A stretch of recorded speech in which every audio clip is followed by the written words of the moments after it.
Chapter 1. Once upon a morning hunt. Shh! The man hissed and the boy was quiet. Between the croaks of toads in a swampy marsh, a twig could be heard snapping or moving. "Can you smell it?" the man asked his son. The young boy sniffed at the cool air, turning his head left and then right. "You follow the sound, listen, you follow the breeze, sniff." Another twig snapped, moved. It was left of where they hid, leaning behind a large tree trunk with arrows nested in taunt strings. "It smells like anu ophia," the boy said.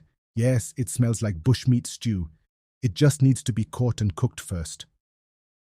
The man flashed a smile in the morning that still dawned. The rainy season was making way for the dry now, leaving the swamp rising only a few inches past the ankles. It was not ideal for a hunt, even less so when stealth was a priority. But the boy had to learn.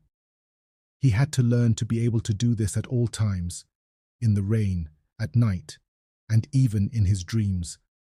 After all, he was the first son of a Denta. Becoming a master hunter was as much in his future as his own shadow was now by his side. The animal's head finally moved in the darkness as it stood on its hind legs, as if to scan the area like a meerkat would. "Now!" a shouted whisper. The boy fired, hitting close enough in the direction of his aim, but too far to make a kill or injure his game. The arrow struck the ground near the creature and immediately it moved to escape, first with a perked ear in the direction of the shot and then a return to its four legs on the ground. The man released his arrow. A clean shot on target somewhere on the head. He had aimed for the eyes, but standing about 15 paces away, under a sky still shy of light, any connection at all was a testament to his ability. There was only a whimper, fast and low, and then a thud, as the creature hit the swamp. "When Allah holds the rain from us, this will not be possible. You will have to hit it on first strike. Do you understand why?" The boy shook his head. His father smiled, leaning out of the tree they had taken cover with.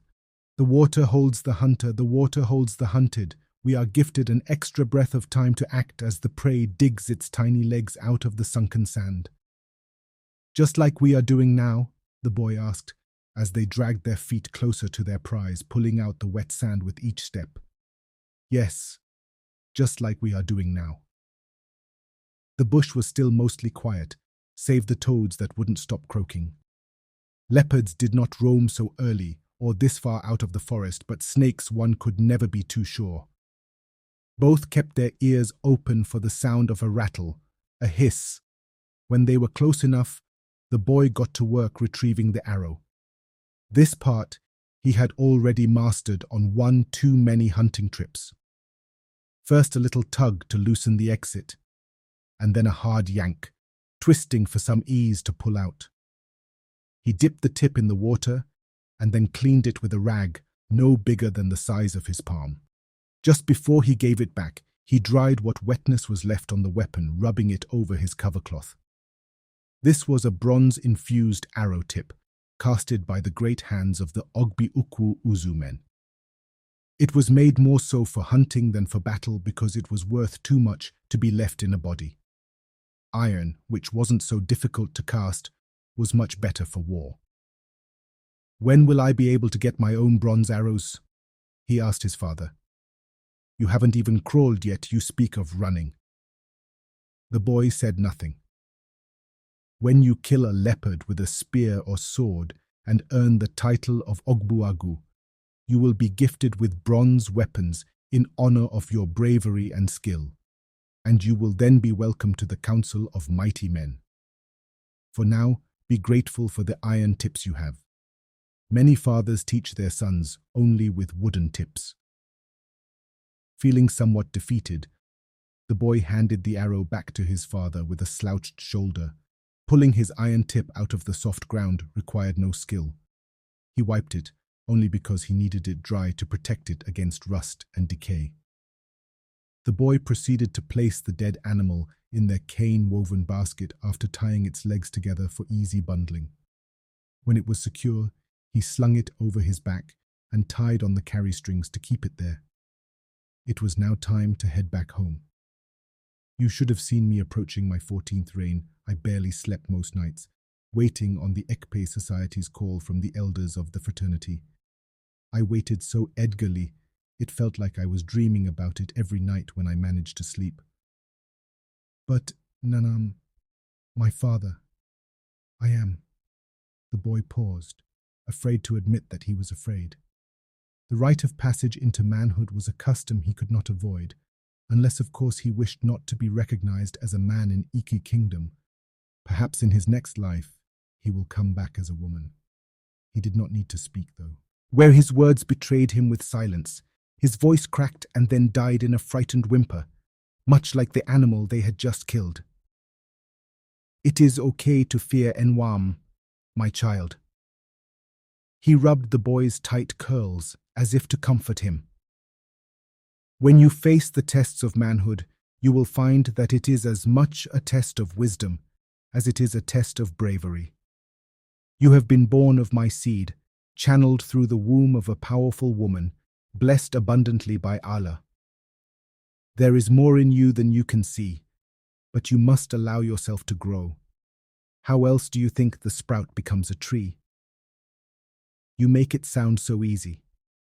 I have been practicing for how long now, and I can't even hit this bushmeat on marshy ground, this one that is even slow to run like it is pregnant. You must be ashamed of me.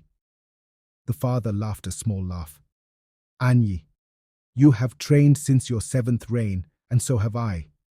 I have seen 35 reigns since then, and you have seen just 6. Yet, you look at my eyes with the arrow, and you hope to see what I see, to know what I know. The boy sighed.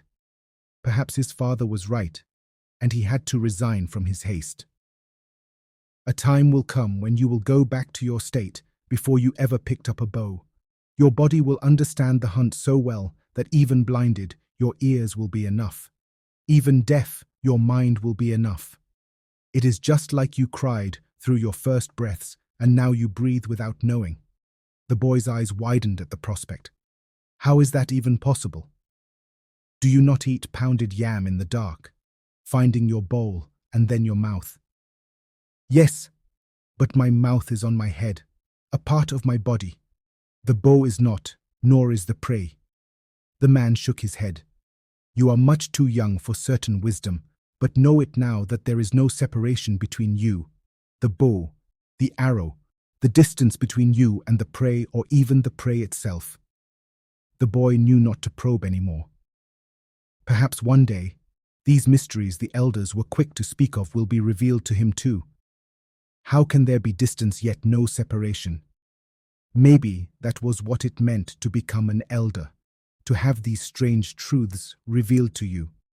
Soon, they were out of the marsh and on the dirt road. Other hunters were there too, most with bows and arrows, some with guns, the thundering weapon of the pig-skinned men. Would you ever use a gun in hunting? The boy asked. Perhaps when I am old and lazy with the white of my eyes leaking with milk. I only hope I never live to see the day these ones too will be called Ogbuagu, because they can shoot at a leopard and extract the teeth and claws. The man fingered the single tooth he wore as a pendant. They greeted the men they walked past, and the women too. The women did not hunt, but they carried fishing nets, farm tools, firewood, and water pots. They continued on the dirt road until the town was back in view. Walk paths, worn from tramples, cut the grey clay ground, bending around hut-clustered compounds in different directions. Sometimes it was hard to know where one man's obi stopped and where the other started. Other times, it was clear with short bamboo fences separating each man's land. In Iki Kingdom, a man's obi was his palace, and to beautify the homes, wives competed fiercely with ornamentation. Now the darkness had given way to the light, though the sun was not yet out to be seen. They could make out the hand-painted walls. Geometric patterns the elders swore to be sacred, and symbols denoting many meanings. The tortoise, for wisdom and cunning. the snake for intuition, the leopard for strength, the elephant for knowledge and truth. Each woman's work had her style in it, but generally they spoke the same language, a language the boy understood in the way that a boy could. Greetings rang from the obis where men sat outside, some already gathering their utaba herbal snuff for a morning sniff. A few held bamboo cups to hide their kai-kai drink, but most chomped on chew sticks and just went about their morning chores. Ogbu agu, otutu oma. Leopard killer, good morning. Onye nkechi ya folu efo. Amadina edugi dubem. The boy's father greeted them back, raising his bow to show his recognition. When the greeting came from his elders, he was quick to remind them that the prestige of his title held nothing in the face of the graying of their crowns. I don't understand the greeting, Onye nkechi ya folu efo. Are there people that are alive in the morning, yet the morning does not rise in them? The man sighed. You ask too many questions. Yes, and you said that the child that asks will become the man that knows. Onye ajuju adahi efu uzo. You clearly inherited your mother's head. But as for your question, I fear such sayings are not yet for you to know. These are the things you will come to learn in your years of ekpe. Perhaps I can tell you why it is called ekpe.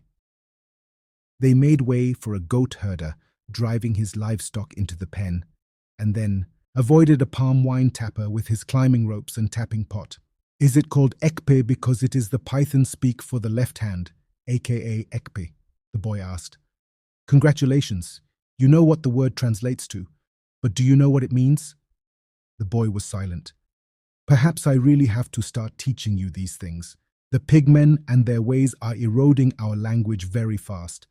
You know, I hear that in some territories where they have dominated, our children no longer know how to read Akala left by the first men on the rocks of their own sacred grounds.